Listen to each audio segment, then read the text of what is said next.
Episode 92 की starting में हमें दिखाते हैं कि कोको मिस्टर बीमिंग को दवाई लगा रही है और मिस्टर बीमिंग सोच रहे हैं डोंग फेंगशंग ने तो कहा था कि ये सब करने के बाद वो मेरे करीब आ जाएगी, पर इसे देखकर तो ऐसा कुछ भी नहीं लगता। और तभी कोको मिस्टर बीमिंग से कहती है शायद आपको इस दवाई से दर्द हो सकता है, इसके बाद मैं इन्फेक्शन की दवाई से आपको मालिश कर दूंगी, आपको थोड़ा दर्द सहने की कोशिश करनी होगी। तो मिस्टर बीमिंग कोको से कहते हैं क्या तुम आज रात यहाँ पर सो सकती हो, मैंने बिस्तर भी बदल दिया है, और अगर तुम अब भी शिकायत करने की कोशिश करोगी फिर मुझे मत बोलना कि मैं एक क्रूर इंसान हूँ, मैं ये करने के लिए मजबूर हो जाऊंगा। तो कोको सोचने लगती है आज रात बीमिंग ये सच में काफी अजीब लग रहा है, नशे में धुत इंसान सच में इस तरह के एक्सप्रेशन देते हैं। उसके बाद कोको मुस्कुराती है और मिस्टर बीमिंग से कहती है मुझे पता है मैं कहीं नहीं जा रही हूँ। उसके बाद मिस्टर बीमिंग कोको से कहते हैं ठीक है मैं पहले सोता हूँ, तुम्हें मुझे थोड़ी देर बाद जगाना होगा क्योंकि मैं, और इतना कहते ही वो सो जाते हैं। तो कोको मिस्टर बीमिंग से कहती है हाँ क्यों नहीं, मैं आपको जगा दूंगी, बस थोड़ा इंतजार करो जब तक कि आपका घाव ठीक नहीं हो जाता। उसके बाद सोचने लगती है नशे में धुत आदमी आसानी से धोखा खा जाते हैं। उसके बाद कोको मिस्टर बीमिंग के चेहरे को छूने लगती है तो सोच रही है मिस्टर बीमिंग ने उसे कहा था कि उन्हें झूठ बोलना बिल्कुल भी पसंद नहीं है और वो जो भी कह रहे हैं बिल्कुल सच है। और फिर सोचने लगती है नहीं मैं थोड़ा वेट कर लेती हूँ, और ये भी सोच रही है इसमें कोई आश्चर्य नहीं कि इसके पास कहने के लिए काफी बातें होंगी, लेकिन मैंने उसे बीच में ही रोक दिया, मैं पागल हूँ। और खुद से ही बातें करते हुए कहती है दोस्त क्या ये सच में चाहता है कि मैं इसकी गर्लफ्रेंड बनूं? हाँ। उसके बाद कोको भी मिस्टर बीमिंग के साथ लेट जाती है और सोच रही है अच्छा होगा कि मैं ज्यादा ना सोचूं, जैसा चल रहा है वैसा चलने दूं। उसके बाद कोको अपनी आंखें बंद करके लेट जाती है और मिस्टर बीमिंग एकदम से उठ जाते हैं और कोको की कमर पकड़ के उसे अपनी तरफ खींचते हैं। तो कोको मिस्टर बीमिंग से कहती है आप, और मिस्टर बीमिंग सोच रहे हैं कितनी चालाक औरत है, इसने मुझे कहा था कि ये मुझे जगा देगी, लेकिन देखो इसने मुझे धोखा देने की हिम्मत की। उसके बाद मिस्टर बीमिंग कोको को पकड़ के अपने ऊपर बिठा लेते हैं और उससे कहते हैं मैं घायल हो गया हूँ, ये काम तुम्हें खुद करना होगा। अब मिस्टर बीमिंग क्या कहना चाह रहे हैं वो तो आप लोग समझ ही गए होंगे। अब हमें नेक्स्ट मॉर्निंग का सीन दिखाते हैं जहाँ पर हुआ लेंग और बेई बीमिंग के ऑफिस आते हैं। हुआ लेंग बेई से कहता है लेडी हम काफी जल्दी आ गए हैं, डीगो के आदमी काम करते हुए भी दिखाई नहीं दे रहे। तो बेई हुआ लेंग से कहती है ब्रदर ये काफी दिनों से घर नहीं आए, मुझे पता करना है कि वो कहाँ है। उसके बाद बेई सीधा जाकर बीमिंग के रूम का दरवाजा खोलती है और कहती है आखिरकार तुम्हारे साथ अब कौन सी लोमड़ी खेल रही है।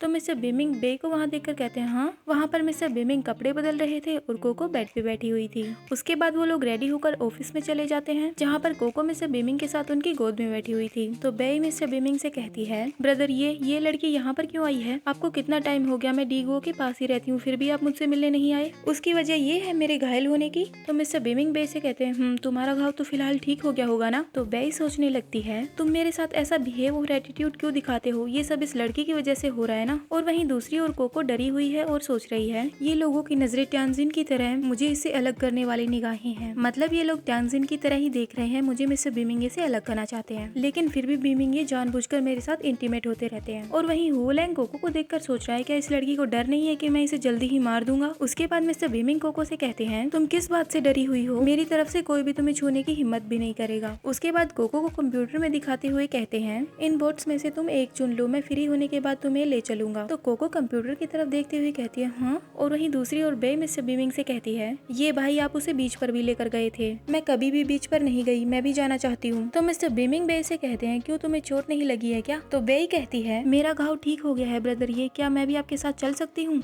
और वहीं दूसरी ओर कोको कंप्यूटर में बोट देख रही है और सोच रही है बहुत सारे बोट्स हैं, क्या ये इन सभी को यूज में लेता है, क्या ये कुछ हर्म या कोई लग्जरियस चीज बनाने जा रहा है। और तभी मिस्टर बीमिंग कोको के गाल को पिंच करते हुए उससे कहते हैं क्या तुम चुपचाप बैठकर मुझे कोस रही हो, वैसे ये सभी बोट्स क्लब की हैं, वहीं पर हैं ये। तो कोको एक बोट की तरफ उंगली करते हुए कहती है तो इसे चुनते हैं। और वहीं दूसरी ओर बे की आंखों से आंसू आ रहे हैं और वो सोच रही है लगता है ब्रदर ये मुझसे नाराज है क्योंकि मैंने हुआ लेंग से उसके लोगों को नुकसान पहुंचाने के लिए बोला था, इसलिए वो जानबूझकर उसके साथ और ज्यादा रह रहा है। और फिर मिस्टर बीमिंग से कहती है ब्रदर ये प्लीज मुझे अनदेखा मत करो, मतलब इग्नोर मत करो, क्या मैं आपके साथ चल सकती हूँ, मैं आपकी हर एक बात मानूंगी, भले ही आप अगर ये भी चाहते हैं कि मैं आपकी सेवा करूं तो मैं वो भी करूंगी। मतलब ये मिस्टर बीमिंग की बहन होकर कुछ उल्टा ही बोल रही है, सेवा का मतलब समझ रहे हो ना आप लोग। और वहीं दूसरी ओर कोको सोच रही है अनफॉर्चुनेटली शांग टेंगजिन ही ऐसी घटिया बातें सोच सकती है, शांग टेंगजिन ब्याऊ का ही नाम है। तो मिस्टर बीमिंग उससे कहते हैं क्या तुम जानती हो कि तुम क्या कह रही हो, तुम मेरी चचेरी बहन हो, तुम इस तरह की बात करने की हिम्मत भी कैसे कर रही हो। तो ब्याऊ कहती है हाँ मैं ये बात जानती हूँ, लेकिन आपका और मेरा खून का रिश्ता नहीं है। तो मिस्टर बीमिंग को ये बात सुनकर गुस्सा आता है तो वो कहते हैं क्या तुम मुझे ये याद दिलाना चाहती हो कि मैं एक गोद लिया हुआ बच्चा हूँ।